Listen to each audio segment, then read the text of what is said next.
Selamat pagi, para anggota Sangha, Bapak Ibu Sedharma. Nama saya Jensen, seorang upasaka. Kita akan melanjutkan pembelajaran tentang Sutra Vajraprajna Paramita. Ini adalah rekaman yang ketiga ya. Mari kita mulai dengan melantunkan Namo Tassa Bhagavato. Namo Tassa Bhagavato Arahato Sama Sambuddhassa.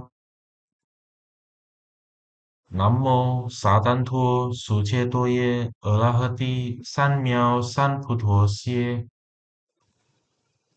Penghormatan kepada yang terberkati, mulia, dan yang tercerahkan dengan sempurna.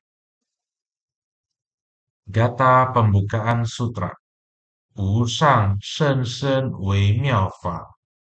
Bai Qian Wan Jie Nan Zhao Yu. 我今见闻得受持，愿解如来真实义。Dharma yang terunggul begitu dalam dan luas, sulit ditemukan dalam miliaran kalpa. Kini kami mendengar, melihat, menerimanya dengan hormat.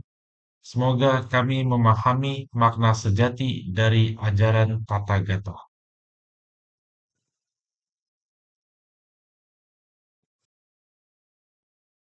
须菩提，所谓佛法者，即非佛法。须菩提，于意云何？须陀洹能作是念：我得须陀洹果不？Sabuti, apa yang disebut sebagai Dharma Buddha? Sesungguhnya bukanlah Dharma Buddha. Ini kebalik ya. Mestinya Buddha Dharma. Sabuti, apa yang disebut sebagai Buddha Dharma sesungguhnya bukanlah Buddha Dharma. Sabuti, bagaimana menurutmu? Apakah seorang yang telah mencapai tingkat Srotapana akan memiliki pemikiran seperti ini?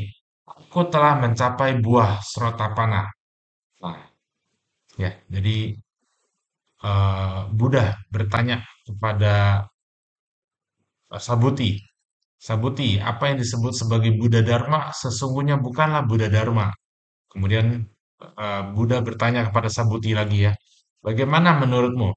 Apakah seorang yang telah mencapai tingkat Srotapana akan memiliki pemikiran bahwa dia telah mencapai buah Srotapana? Mari kita lihat jawabannya ya, Bapak Ibu Saudara. 须菩提言，不也，世尊。何以故？须陀洹名为入流。Sabuti berkata, tidak Bagawan. Mengapa demikian? Karena Srotapana berarti yang telah memasuki arus. Jadi Sabuti menjawab kepada Buddha. Sabuti berkata, tidak Bagawan. Kenapa demikian? Karena Srotapana berarti yang telah memasuki arus. Ya, ya ini belum selesai jawabannya. Ntar kita akan lihat di selanjutnya. Next. 而无所入，不入色声香味触法，是名须陀洹. Namun tidak ada yang dimasuki. Ia tidak memasuki bentuk, suara, aroma, rasa, sentuhan maupun pikiran. Itulah yang disebut sotapana. Ya, jadi arhat itu ada 4 tingkat kan. Yang tingkat pertama namanya sotapana ya, atau ya sotapana. Em, Buddha bertanya kepada Sabuti, apakah seseorang yang telah mencapai tingkat sotapana, yaitu arhat tingkat pertama, akan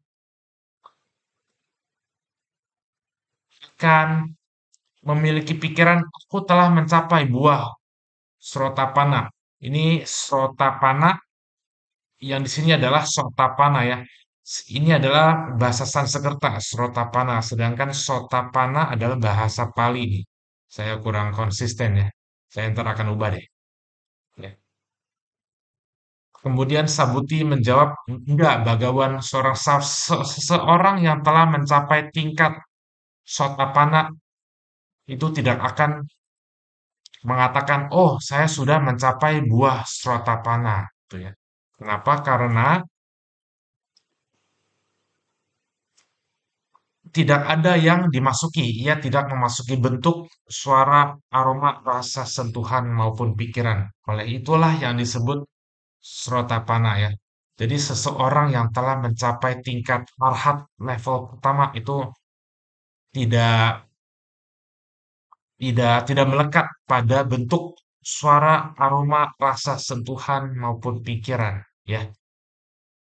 Jadi kalau ada seseorang yang mengklaim bahwa oh saya sudah mencapai tingkat arhat level pertama, ya itu kemungkinan besar orang tersebut itu ya tidak mengatakan yang sebenarnya ya. Jadi kita harus sangat berhati-hati pada seseorang yang telah mengklaim bahwa ia telah mencapai Srotapana. Oke, Oke, next. 须菩提，于意云何？斯陀含，能作是念：我得，斯陀含，我不。Sabuti, bagaimana menurutmu? Apakah seorang yang telah mencapai tingkat Sakadagami akan memiliki pikiran seperti ini? Aku telah mencapai buah Sakadagami. Nah, jadi Buddha bertanya kepada Sabuti lagi ya. Sakadagami ini adalah arhat tingkat kedua. Apakah seseorang yang telah mencapai arhat tingkat kedua ini akan memiliki pemikiran seperti ini? Aku telah mencapai buah Sakadagami. Mari kita lihat jawabannya di next slide. 须菩提言：不也，世尊。何以故？斯陀含名依往来，而实无往来，是名斯陀含。Sabuti berkata, tidak Bagawan. Mengapa demikian? Karena Sakadagami disebut yang kembali sekali, namun sebenarnya tidak ada yang datang atau pergi. Itulah yang disebut Sakadagami. Jadi Sakadagami ini adalah arhat tingkat kedua. Mereka uh, perlu terlahir ke bumi sekali lagi. Kalau arhat tingkat pertama, Srotapana, perlu datang ke bumi kita 7 kali lagi. Perlu lahir 7 kali lagi ya. Kalau Sakadagami perlu sekali lagi. Baru mencapai arhat tingkat keempat. Oke, jadi Sakadagami perlu datang sekali lagi ke bumi untuk terakhir kalinya. Baru mencapai tingkat keempat, arhat tingkat keempat. Ya. Jadi Sabuti bilang, mengapa demikian? Mengapa seorang yang telah mencapai Sakadagami tidak akan mengklaim bahwa saya telah mencapai tingkat Sakadagami? Karena sama ya, alasannya karena seseorang yang telah mencapai tingkat Sakadagami itu tidak melekat pada bentuk, aroma, bentuk, suara, aroma, rasa, sentuhan maupun pikirannya. Oke, next. 须菩提，于意云何？阿那含，能作是念：我得，阿那含，我不。须菩提言：不也，世尊。Sabuti, bagaimana menurutmu? Apakah seorang yang telah mencapai tingkat anagami akan memiliki pemikiran seperti ini? Aku telah mencapai buah anagami. Sabuti berkata, tidak Bagawan ya. Anagami ini adalah arhat tingkat ketiga. Ya. Kalau tadi kan Srotapana angkat arhat tingkat pertama, Sakadagami adalah arhat tingkat kedua, ini adalah anagami, arhat tingkat ketiga. Ya. Sama Buddha bertanya kepada Sabuti, apakah arhat tingkat ketiga ini akan memiliki pikiran bahwa aku telah mencapai buah anagami? Sabuti berkata, tidak, Bagawan ya. Jadi seseorang, sekali lagi, seseorang yang mengklaim bahwa dia telah mencapai arhat tingkat pertama, tingkat kedua, atau tingkat ketiga, itu kemungkinan tidak mengatakan secara jujur ya. Jadi kita harus berhati-hati sekali. He iku 阿呐含名为不来，而实无不来，是故名阿那含。须菩提，于意云何？阿罗汉能作是念：我得阿罗汉道不？Mengapa demikian? Karena anagami disebut yang tidak akan datang kembali. Namun sebenarnya tidak ada yang tidak datang kembali. Itulah sebabnya ia disebut anagami. Ya, itulah alasan kenapa anagami itu nggak mungkin mengklaim bahwa ia telah mencapai arhat tingkat anagami. Ya, jadi beliau itu anagami ini tidak melekat juga pada bentuk aroma ya yang tadi disebut sebelumnya. Kemudian Buddha bertanya kepada Sabuti, Sabuti, bagaimana menurutmu? Apakah seorang arhat kan memiliki pemikiran seperti ini? Aku telah mencapai jalan arhat.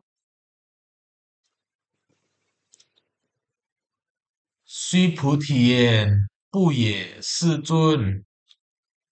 Sabuti berkata, tidak Bagawan. He iku, Se u yo fa, Ming a lohan. Mengapa demikian? Karena sebenarnya tidak ada dharma yang disebut sebagai arhat. Ya, kalau seseorang mengklaim saya telah mencapai tingkat arhat, itu namanya orang tersebut itu melekat. Ya, sebenarnya itu tidak ada dharma yang disebut sebagai arhat itu kan a- penamaan arhat ini ya itulah apa ya melekat pada keakuan. Aku telah mencapai tingkat Strotapana, aku telah mencapai tingkat Anagami, aku telah mencapai tingkat arhat, itu ada keakuan, itu adalah ego. Sedangkan seseorang yang telah mencapai tingkat arhat satu, 2, 3, dan 4 itu tidak memiliki ego, tidak ada egois, tidak ada keakuan. Oke. 世尊，若阿罗汉作是念，我得阿罗汉道，即为着我人众生受者。Bagawan, jika seorang arahat memiliki pemikiran seperti ini, aku telah mencapai jalan arhat, maka ia sesungguhnya telah terikat pada konsep aku, manusia, makhluk hidup, dan penduduk. Ini penerjemahannya salah nih. Dan soja itu usia ya, mestinya bukan penduduk ya. Saya ubah ya soal tadi. Saya ubah sekarang ya. Dan usia. Nah, ya jadi seperti yang saya sebelumnya mengatakannya bahwa seseorang yang telah mencapai tingkat arhat itu sudah tidak ada lagi kuan, sudah tidak ada ego sama sekali. Kalau seseorang kalau seseorang arhat membantu orang lain itu tidak ada konsep ku telah membantu dia karena dia tuh nggak ada egois ya dan juga dia tidak merasa membantu orang lain gitu loh ya gitu maksudnya ya. Eh, Tidak ada self, tidak ada ego aku ya.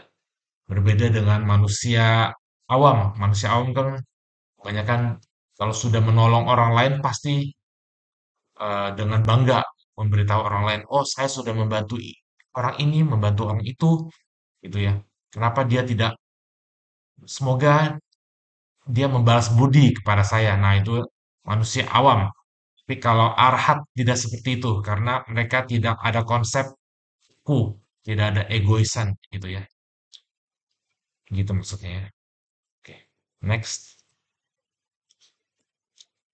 世尊，佛说：“我得无证三昧，人中最为第一，是第一离欲阿罗汉。世尊，我不做是念，我是离欲阿罗汉。” Bhagawan, Buddha mengatakan, "Aku telah mencapai samadhi tanpa perselisihan, yang paling utama di antara manusia, dan yang pertama di antara para arhat yang telah meninggalkan segala keinginan." Bhagawan, aku tidak memiliki pemikiran seperti ini. Aku adalah arhat yang telah meninggalkan segala keinginan. Nah, ini adalah Sabuti ya, berkata kepada Buddha. Buddha Buddha berkata bahwa Sabuti telah mencapai samadhi tanpa perselisihan yang paling utama di antara manusia dan yang pertama di antara para arhat yang telah meninggalkan segala keinginan. Namun Sabuti berkata kepada Buddha, "Aku tidak memiliki pemikiran bahwa aku adalah arhat yang telah meninggalkan segala keinginan." Kenapa, Bapak Ibu? Karena Sabuti, sekali lagi, beliau adalah seorang arhat. Tidak ada egois, tidak ada ego dalamnya ya. Jadi dia tuh tidak ada pemikiran, oh aku tuh sudah menjadi arhat loh yang telah meninggalkan segala keinginan. Ini kan namanya ego ya. Nah, coba kita next slide ya. Nah, 世尊，我若作是念，我得阿罗汉道。世尊则不说须菩提是乐阿兰那行。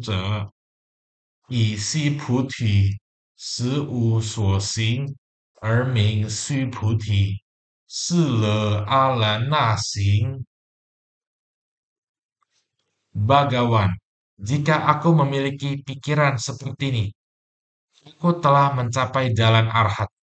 Maka Bagawan tidak akan mengatakan bahwa Sabuti adalah seorang praktisi yang senang tinggal di tempat yang sunyi.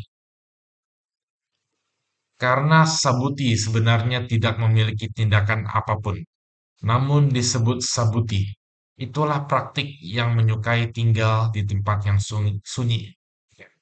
Jadi Sabuti itu telah mencapai arhat, telah mencapai arhat dan beliau benar-benar tidak ada ego sama sekali ya. Jadi beliau itu tidak merasa tinggal di tempat yang sunyi gitu ya. Bukan berarti arhat itu bisa berbohong ya.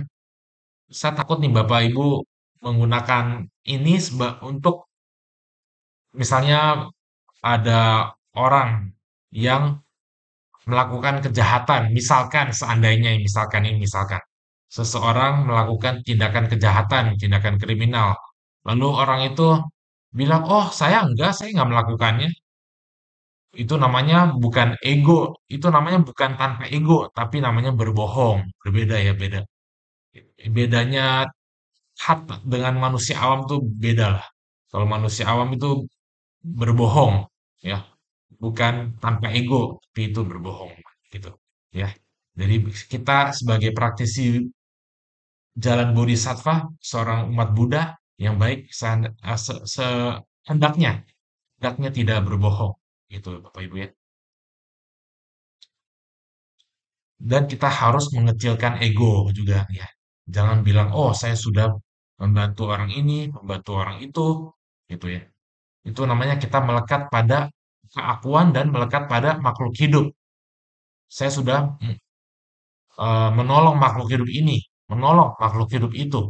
Nah, itu kan kita ada tanda kemelekatan pada makhluk hidup yang telah kita bantu gitu. Kita harusnya ketika kita berbuat kebaikan, kita hendaknya jangan ada konsep saya sudah membantu orang itu, saya sudah membantu orang itu, membantu orang ini. Kalau kita berpikiran seperti itu namanya kita mengharapkan orang itu membalas budi kebaikan kita kepada kita gitu ya. Kita seharusnya tidak demikian, Bapak Ibu. Ya, oke. Mari kita next. 佛告须菩提，于意云何？如来昔在燃灯佛所，于法有所得不？不也，世尊。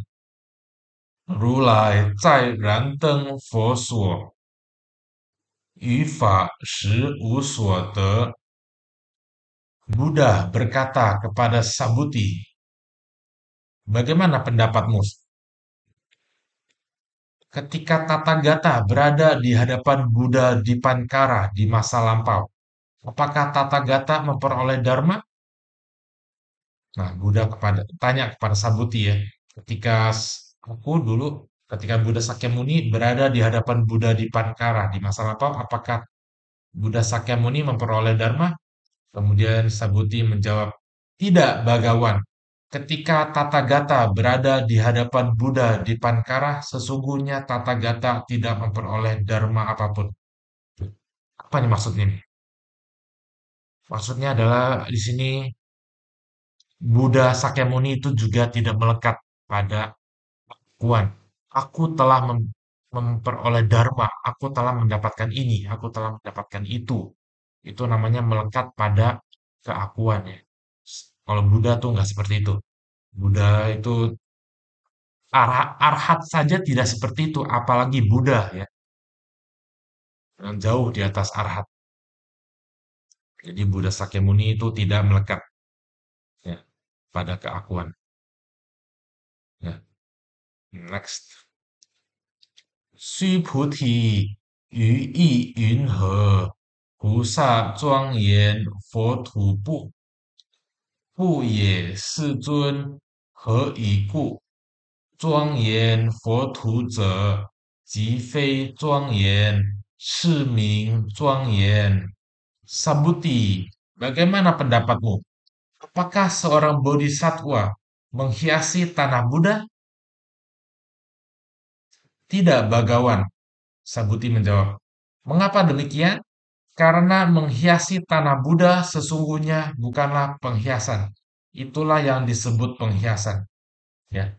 Jadi seorang bodhisatwa. Nah, ya. Apa itu bodhisatwa? Bodhisatwa itu adalah sebelumnya saya sudah menjelaskan ya, bodhisatwa itu adalah makhluk yang sangat memiliki hati yang sangat mulia, ya. Seorang bodhisatwa memiliki hati yang sangat-sangat mulia. Beliau bodhisatwa selalu ingin menolong orang lain tanpa mengharapkan imbalan, tanpa mengharapkan pujian, tanpa mengharapkan ketenaran, tanpa mengharapkan acknowledgement. Acknowledgement itu adalah pengakuan ya. Seorang bodhisatwa tidak seperti itu ya. Pokoknya hatinya sangat-sangat mulia. Selalu ingin membantu orang lain yang sedang dalam kesulitan. Itu adalah bodhisatwa.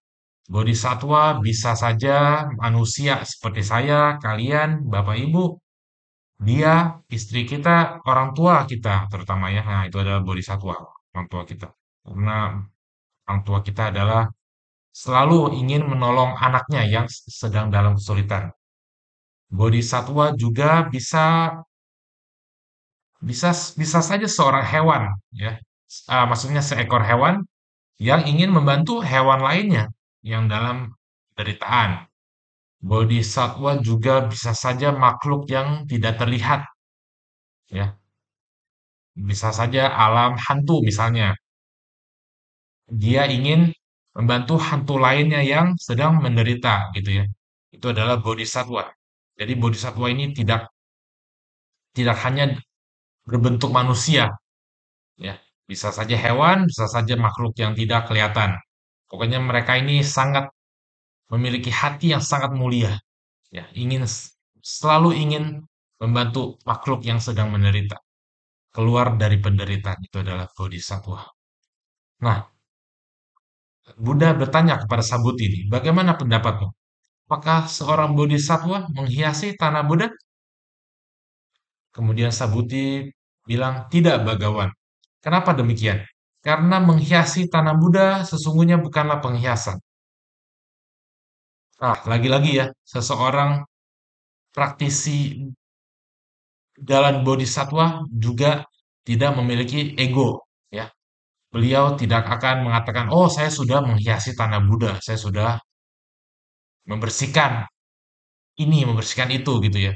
Itu namanya ego. Bodhisattva juga tidak ada ego, sama seperti arhat ya. Oke, mari kita next. Ah. 是故须菩提，诸菩萨摩诃萨应如是生清净心，不应住色生心，不应住声香味触法生心。Oleh karena itu, Sabuti, seluruh bodhisattva, mahasatwa hendaknya membangkitkan hati yang murni seperti ini. Janganlah membangkitkan hati yang bersemayam pada rupa, janganlah membangkitkan hati yang bersemayam pada suara, aroma, rasa, sentuhan, atau dharma. Ya. Jadi, seseorang bodhisattva, ya, itu mereka tidak membangkitkan hati yang tinggal pada rupa, ya, tidak tidak membangkitkan hati yang bersemayam di suara, aroma, rasa, sentuhan, atau dharma. Ya. Apa itu maksudnya bersemayam pada rupa? Maksudnya adalah misalkan ya, seseorang melihat, misalkan laki-laki deh, laki-laki melihat wanita. Wanita itu kan biasanya lemah ya. Jadi karena melihat seorang wanita yang kesulitan, laki-laki biasanya timbul rasa kasihan dan ingin menolong wanita. Tapi misalkan kalau bukan wanita, misalkan pria yang kesulitan, yang juga sama dalam kondisi kesulitan, tapi dia bilang dia kan laki-laki, mestinya dia tangguh ya. Nah, itu namanya bersemayam pada rupa ya. Yaitu ngejudge seseorang berdasarkan rupa. Dia perempuan, maka saya harus tolong dia. Dia laki-laki, maka saya nggak akan tolong. Itu misalkan manusia awam ya. Bodhisatwa, mahasatwa tidak seperti itu. Mereka hatinya sangat murni, tidak membeda-bedakan pada rupa, juga tidak bersemayam pada suara, aroma, rasa, sentuhan, atau dharma, gitu ya. Oke, mari kita next. 因无所住而生其心，须菩提。譬如有人身如须弥山王，于意云何？是身为大部。Hendaknya membangkitkan hati tanpa bersemayam pada apapun. Sabuti, seandainya ada seseorang yang tubuhnya sebesar gunung Meru, gunung Sumeru ya. Suimisan kan ya, Suimisan itu gunung Sumeru. Bagaimana pendapatmu? Apakah tubuh ini besar? Nah, ya, jadi Buddha bilang kepada Sabuti, hendaknya membangkitkan hati tanpa bersemayam pada apapun. Jadi jangan eh, membeda-bedakan orang secara fisik, secara suara, gitu ya, secara rupa, secara aroma, rasa, sentuhan. Oke. Kita hendaknya memiliki hati yang setara, hati yang jernih dan setara, tidak membeda-bedakan orangnya. Kemudian Sabuti bertanya kan, seandainya ada seseorang yang tubuhnya sebesar Gunung Sumeru, apakah tubuh ini besar? Nah, kemudian kita next. 须菩提言：正大世尊，何以故？佛说飞升是名大声。Ini ada kesalahan nih. Nah, saya betulin dulu ya, sorry. Ini gini, ini gini. Nah, jadi memudahkan Bapak Ibu yang Mandarinnya seperti saya yang nggak terlalu pandai. Jadi bisa lihat ini. Te iku Foshuo Fei Shen Seni Ta Shen. Nah, oke.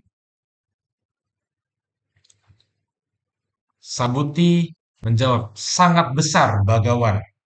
Mengapa demikian? Karena Buddha mengatakan bahwa itu bukanlah tubuh, melainkan disebut tubuh yang besar. Oke, kita next. 须菩提，如恒河中所有沙数，如是沙等恒河，于意云何？是诸恒河沙，宁为多部。Sabuti, seperti jumlah pasir di Sungai Gangga. Bagaimana menurutmu tentang jumlah pasir itu? Apakah semua butiran pasir di Sungai Gangga itu banyak? Nah, gitu ya. Jadi Sungai Gangga itu ada di India. Buddha bertanya tentang jumlah pasir yang ada di Sungai Gangga. Apakah butiran pasir itu banyak? Nah, kita lihat next.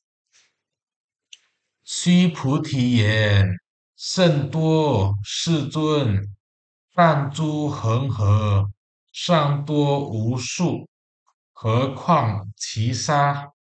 须菩提，我今实言告汝：若有善男子、善女人。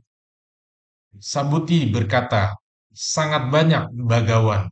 Bahkan sungai-sungai Gangga itu sendiri jumlahnya tak terhitung, apalagi butiran pasirnya.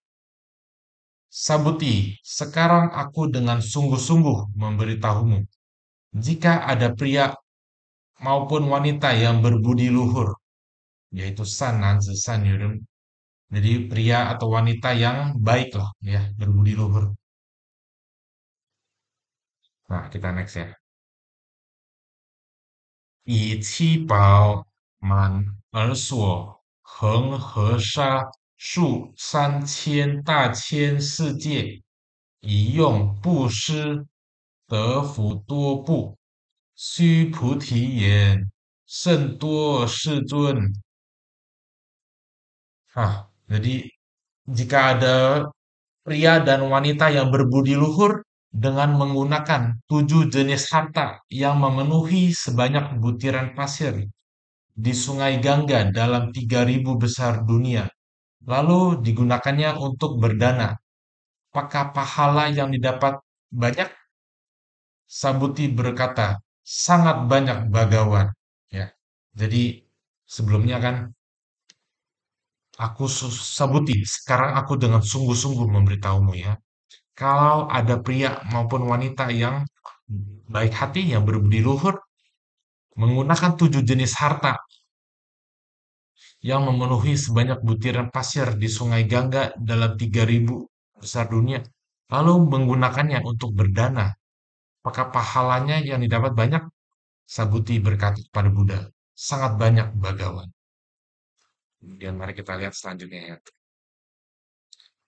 佛告须菩提：若善男子、善女人于此经中乃至受持四句节等，为他人说，而此福德胜前福德。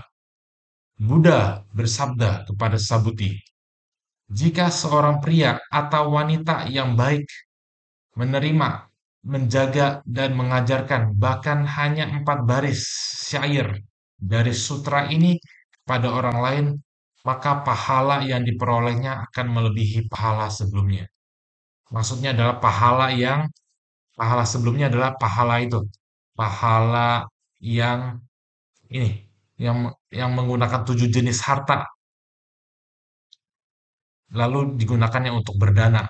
Buddha mengatakan, kalau ada seorang pria atau wanita yang baik, menerima, menjaga, dan mengajarkan bahkan hanya 4 baris syair dari sutra ini pada orang lain, maka pahala yang diperolehnya kan melebihi pahala sebelumnya ya. Jadi sutra ini sangat-sangat penting sekali Bapak Ibu ya. Bapak Ibu Dharma sekalian dan para anggota Sangha yang saya hormati. Sutra ini sangat-sangat penting sekali karena sutra ini mengajarkan kita untuk tidak melekat pada keakuan, tidak melekat pada orang lain. Saat kita berdana, kita hendaknya mengecilkan ego kita. Kita jangan mengatakan, saya sudah membantu dia, saya sudah membantu itu, saya sudah membantu ini. Kok dia malah kurang ajar pada saya. Nah, itu kan namanya ada konsep keakuan, ada konsep ego ya, ada konsep orang lain yang telah kita bantu gitu. Seorang bodhisatwa tidaklah seperti itu ya. Seorang pelatih, praktisi jalan bodhisatwa tidak memiliki konsep keakuan makhluk hidup gitu ya. Bapak Ibu, oke. Jadi semoga Bapak Ibu juga bisa eh, ikut membabarkan sutra ini kepada orang lain ya, agar mereka bisa mengecilkan ego saat berbuat kebaikan. Oke ya. Ya, kita next ya.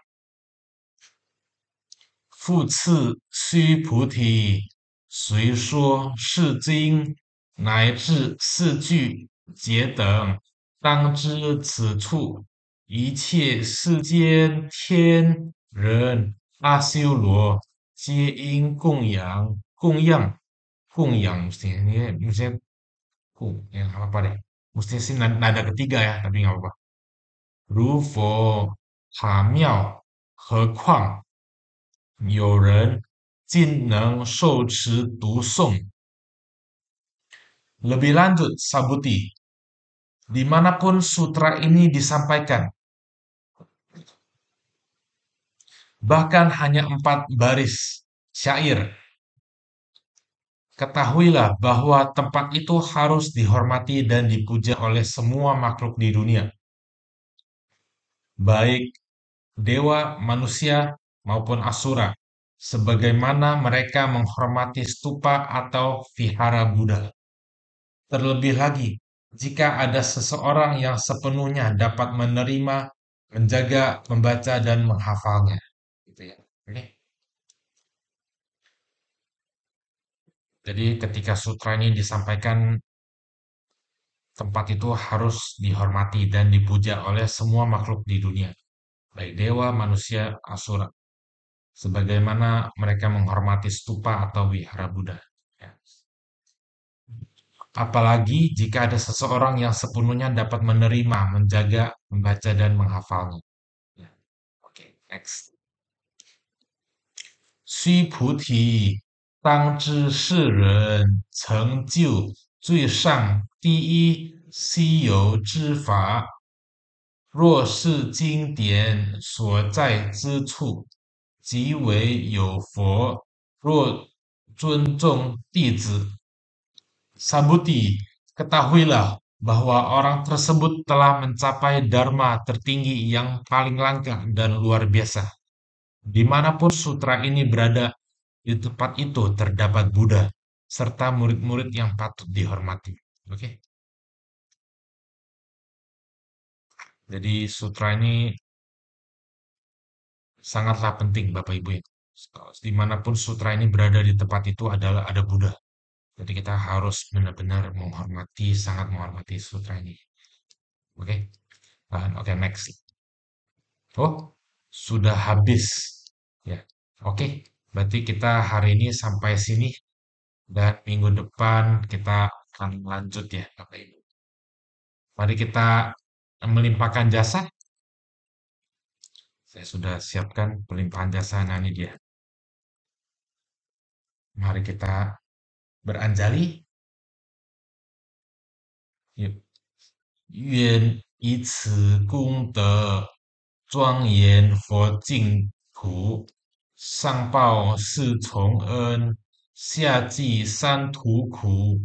若有见闻者，悉发菩提心，尽此以报身，同生极乐国。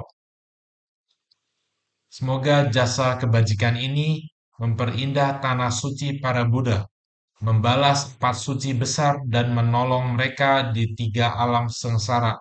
Semoga mereka yang mendengarkan Dharma ini semua bertekad membangkitkan bodhicitta. Sampai di akhir penghidupan ini bersama-sama lahir di alam Sukawati. Namo Buddhaya, Namo Buddha. Mari kita memberikan penghormatan kepada Buddha sebanyak 3 kali. Saya sudah siapkan. Ini dia. Ya. Hormat pertama, hormat kedua, hormat ketiga.